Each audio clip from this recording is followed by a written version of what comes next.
আসসালামু আলাইকুম, আমি মারিয়া সুলতানা অধরা হোলি ক্রস কলেজ থেকে 2023-24 সেশনে ঢাকা বিশ্ববিদ্যালয়ে খ ইউনিটে মানবিক থেকে পঞ্চম স্থান অধিকার করেছি।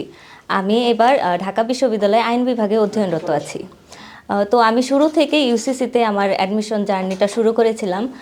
শুরু থেকে ইউসিসির সাথে ছিলাম, ইউসিসি সব ক্লাস করেছি এবং লাস্ট মোমেন্টে এসে বিশেষ করে লাস্টের 10-15 দিন আমি যা করেছি, আমি করেছি হচ্ছে আমার এতদিন যেই ল্যাকিংসগুলো ছিল, আমি পড়ে যতটুকু বুঝতে পেরেছি আমার যেই সাবজেক্টে যেরকম ঘাটতি ছিল আমি সেগুলো বারবার পড়েছি।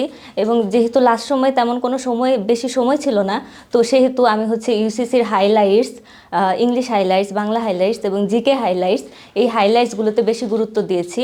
এবং আমার হচ্ছে যেই সাবজেক্টগুলোতে আমার মনে হয়েছে ইম্পর্টেন্ট টপিক, ইম্পর্টেন্ট ইউসিসি শিটগুলো যেগুলো আমার ল্যাকিংস ছিল সেগুলো আমি ভালোভাবে পড়েছি। তো আমার জুনিয়রদের প্রতি আমার অ্যাডভাইস থাকবে যে তোমরাও এই লাস্ট মোমেন্টে তোমাদের ল্যাকিংস কোথায় সেটা তোমাকে খুঁজে বের করতে হবে। এখন সব কিছু পড়ার তেমন সময় নেই, তোমার হচ্ছে নিজের মতো করে পড়তে হবে। যেগুলো তোমার কাছে তুমি এতদিন পরে যা বুঝেছো যে যেই সাবজেক্টগুলো যেই টপিকগুলো ইম্পর্টেন্ট সেগুলো পড়তে হবে এবং ইউসিসি হাইলাইটসগুলো ভালোভাবে পড়তে হবে।